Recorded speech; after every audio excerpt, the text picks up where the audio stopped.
في نهار الامتحان ديال الفيزياء كلشي مشدود، الاعصاب مشنوقه والقلوب كتدق بحال طبل.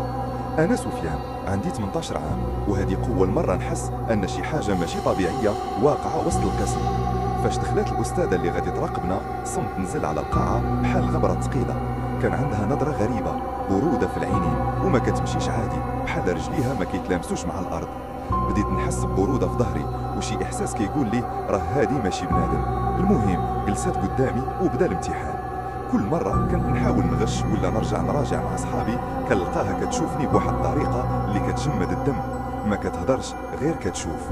واحد اللحظه صاحبي ياسين طاح سخفان بلا سبب. شفنا الاستاذه ضحكات ضحكه خفيفه، ولكن الصوت ديالها ما كانش طبيعي، بحال صدى داخل نفق. من بعد بداو كيطيحوا تلامذ واحد بواحد وكل شيء كيتشافق من الخوف. خرجت نجري عند المدير، ولكن المدير قال لي ما كاين حتى شي استاذه في داك القسم، راك كتخرف. رجعت باش نتاكد، لقيت القسم خاوي، بلا تلامذ، بلا اوراق، بلا حتى اثار، ولكن في السبوره مكتوب بجمله حمراء: اللي غش غادي يتحاسب.